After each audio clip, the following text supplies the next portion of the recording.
That's how many missile waves have hit Israel. And on the exact day Trump declared victory, Wave 79 was already in the air. But here's the part that should genuinely concern you. 7,000 American troops are silently being moved into position right now. You don't deploy the 82nd Airborne to a war that's over. So what are they actually preparing for? Let's get into it. Before we go further, drop a comment right now. Do you think Trump's claim that this war is won is real? Or is it the biggest misdirection in modern military history? Tell me below. I read every single one. Now, let's break this down piece by piece. Let's start with the troops, because this is where the official story completely falls apart. The 82nd Airborne Division doesn't do peacekeeping missions. They don't show up to hand out water bottles and wave flags. They exist for one single purpose: seize contested territory fast, before the enemy can react. Airfields, ports, strategic choke points. They can have boots on the ground anywhere on Earth within 18 hours of activation. And here's what most people missed. Weeks before a single headline broke about any deployment, the 1st Brigade Combat Team was quietly pulled from a major training exercise at Fort Polk, Louisiana. No press release, no explanation, nothing. The soldiers inside that building, not surprised. The American public, completely blindsided. And they're not arriving alone, not even close. The 31st Marine Expeditionary Unit is expected in the region by Friday, 2,200 Marines and sailors ready to move. The 11th Marine Expeditionary Unit, originally assigned to the Pacific, got rerouted to the Middle East last week. They're carrying F-35B jets capable of vertical takeoff and landing. Add it all up, the total ground force now heading toward the Gulf sits between 6,000 and 7,000 troops. So where are they going? Senator Lindsey Graham and multiple defense analysts are pointing to the same target: Kharg Island, 16 miles off the Iranian coast. Processes the vast majority of Iran's oil exports. The plan? Marines establish a beachhead. The 82nd expands and holds the perimeter. And if you pull up open-source flight tracking data right now, dozens of transport aircraft have departed from airfields directly associated with Delta Force and SEAL Team 6 in the last 72 hours. That is not a defensive posture. That is staging for something big. Now let's talk about what's actually hitting Israel, because this is where the mainstream narrative completely breaks down. Most people assume 4 weeks of US and Israeli airstrikes have basically destroyed Iran's missile capability, that what's coming in now is desperate, weakened, running on fumes. That assumption is dead wrong. Iran didn't run out of weapons. Iran changed the game entirely. Early in the war, they were firing 20 missiles at a time, flooding the sky, overwhelming radar systems, burning through Israel's interceptors as fast as possible. Now, they send fewer missiles, but each one weighs over 1,000 kilograms and carries something Israel has no real answer for: cluster warheads. Here's what that actually means, and why it's so dangerous. One missile, climbing high, then at altitude, it splits open, releasing roughly 24 submunitions that scatter across entire city blocks. Once those bomblets separate in the air, they are effectively impossible to intercept. Not by Iron Dome, not by Arrow 3, not by anything currently deployed. Let me give you the numbers that nobody is talking about. In one tracked engagement period, 14 Iranian missiles penetrated Israel's entire defense grid without a single interception. 11 of those 14 were cluster munitions. 14 missiles got through. In one engagement, a construction worker in Yehud, just outside Tel Aviv, killed by submunitions while standing at a job site. An elderly couple in Ramat Gan found dead just outside their safe room after a cluster warhead struck their apartment building. These aren't statistics, these are people. And here's the financial reality that makes this even more brutal. One Iron Dome interceptor costs $50,000. One Arrow 3 interceptor, over $2 million.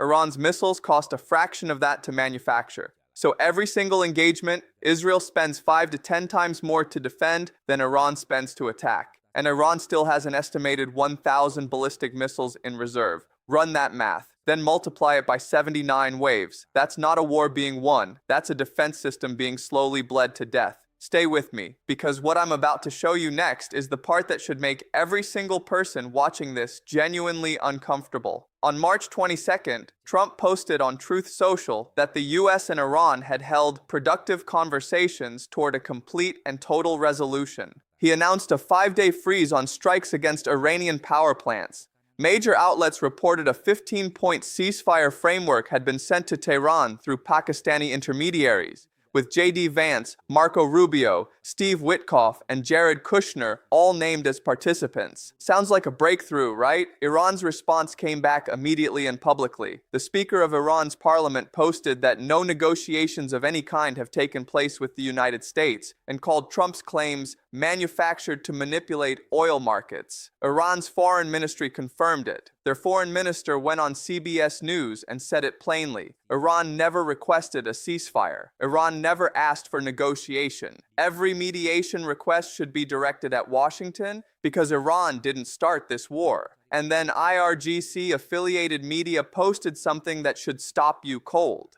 They warned that special plans were being prepared for Tel Aviv, plans that would, in their exact words, remove any hope of negotiation from the minds of the aggressors. That's not the language of a side looking for an exit. That's the language of a side that believes it's winning. And on the very same day, Trump declared victory. The IDF struck over 50 targets inside Iran overnight. Iran's response forced the Knesset, Israel's parliament, to evacuate a late-night emergency session. Iran's embassy in South Africa then posted a photo of a toy steering wheel mounted beside a real one inside a car, mocking Trump's peace announcement in front of the entire world. That mockery lands because the data actually backs it up. Now here's the piece that most outlets are completely ignoring, and it might be the most important development of this entire war. The strategy behind Israel's assassination campaign was straightforward: kill Iran's senior leadership, fracture the command structure, force them to the negotiating table. Logical on paper, catastrophically wrong in practice. Ali Larijani, one of Iran's most powerful and pragmatic regime insiders, killed in an Israeli strike on March 17th. Intelligence Minister Ismail Khatib killed the following day. Basij commander killed the same week. 3 of Iran's most senior figures gone in less than 7 days. And what happened to Iran's command structure? It didn't fracture, it didn't panic, it consolidated and moved harder. Larijani's replacement is Mohammad Bakr Zolkadr, 72 years old, 4 decades inside the Revolutionary Guards, former deputy commander-in-chief of the IRGC. His entire career was built inside the coercive zero diplomacy operational warfare wing of the Islamic Republic. Larijani was a deal maker, a pragmatist from a political dynasty. Zolkadr is a man who spent 40 years learning how to crush opposition, not negotiate with it. That is the person now running Iran's top national security body. Every assassination produced a harder replacement. The command structure didn't weaken, it hardened around the IRGC, the most militant, most operationally aggressive institution in the Iranian government. Read that again and think about what it means for the next 30 days. While missiles fly and paratroopers stage, the rest of the world is quietly paying a price most people haven't fully felt yet. Brent crude sat at $70 a barrel before this war. It hit $119.50 at peak. When Trump threatened to destroy Iran's power plants, oil jumped to $114. When he announced peace talks, it crashed 13% in a single session. By Tuesday, it climbed back above $101 because the strikes never stopped. The average American gallon of gasoline is now $3.84, up from $2.98 before the first missile fell. The steepest pump price spike in 2.5 years. The Strait of Hormuz, 21 miles wide at its narrowest point, carrying 20% of all global seaborne oil, remains closed and mined.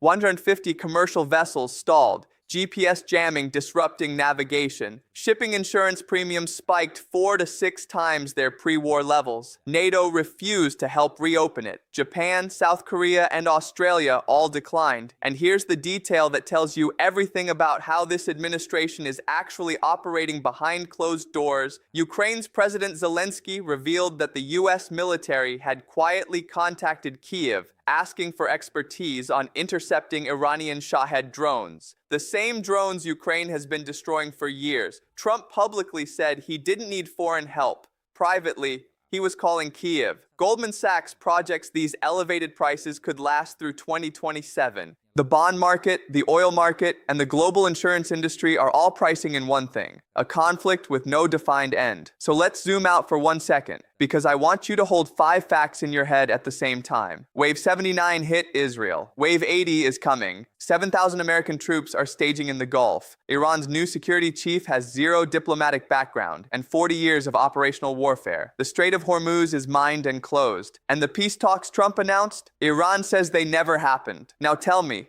Does that sound like a war that's been won? Here's the truth that nobody in the White House seems willing to say out loud. You don't deploy the 82nd Airborne to celebrate. You don't mine a strait and fire Wave 79 if you're looking for an exit. You don't replace your assassinated pragmatist with a 40-year IRGC hardliner if you're ready to negotiate. Every single data point, the troops, the missiles, the replacements, the closed strait, the oil prices, the markets, every single one is pointing in the same direction, and it runs directly against everything coming out of the White House podium. There's a word for sending paratroopers to a victory you already declared. It's not confidence, it's not strength, it's improvisation at the worst possible moment. The question was never whether this war is escalating. That answer is settled. The real question is this: what happens when a government keeps moving troops toward a negotiating table where nobody is sitting on the other side? I want to know what you think. Seriously, do you believe this war is in its final chapter, or are we watching the opening act of something far larger than anyone is admitting? Drop your answer in the comments. I read every single one, and I'll reply to as many as I can. If this video gave you something the mainstream coverage isn't, hit subscribe and turn on notifications. This situation is moving by the hour, and I'm going to be here every step of the way breaking it down exactly like this. No spin, no agenda, just the facts, connected in a way that actually makes sense. I'll see you in the next one.